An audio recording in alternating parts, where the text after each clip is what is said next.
Assalamualaikum warahmatullahi wabarakatuh.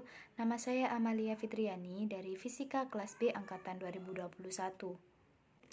Kebutuhan manusia akan energi yang semakin meningkat pada era modern ini mendorong manusia untuk terus berusaha mencoba menemukan sumber energi baru yang mampu memenuhi kebutuhan manusia akan energi. Reaksi kimia inti sebagai salah satu alternatif yang dipilih. Pada reaksi kimia inti terjadi perubahan-perubahan dalam inti atom. Perubahan ini disebut reaksi inti. Di sini saya ingin memberikan aplikasi atau penerapan reaksi inti dalam kehidupan sehari-hari. Yang pertama dalam bidang industri seperti pengawetan makanan. Radiasi sinar gamma dapat digunakan untuk mengawetkan makanan. Radiasi ini membunuh organisme yang menyebabkan pembusukan pada sayuran dan buah-buahan. Selanjutnya dalam bidang kedokteran seperti pensterilan alat-alat kedokteran. Pada cara yang sama seperti pada pengawetan makanan, radiasi sinar gamma dapat digunakan untuk mensterilkan alat-alat kedokteran. Misalnya alat suntik disterilkan dengan cara radiasi gamma setelah dimasukkan dalam tempat yang tidak dapat dimasuki udara luar. Selanjutnya dalam biologi, seperti mengubah sifat gen, misalnya mengubah gen pembawa warna. Radiasi pada gen pembawa warna dapat menghasilkan aneka ragam warna bunga. Dalam bidang antropologi seperti penentuan umur batuan dan penentuan umur fosil.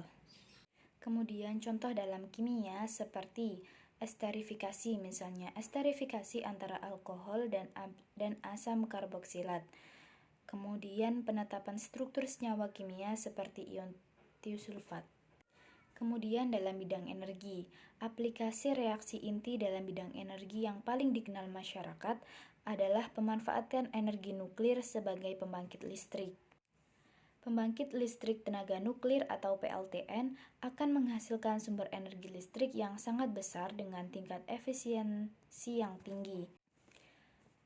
PLTN dianggap sebagai sumber energi yang menjanjikan karena tidak memerlukan banyak bahan bakar, tidak menghasilkan emisi gas rumah kaca, tidak mencemari lingkungan, dan ketersediaan bahan bakar yang melimpah.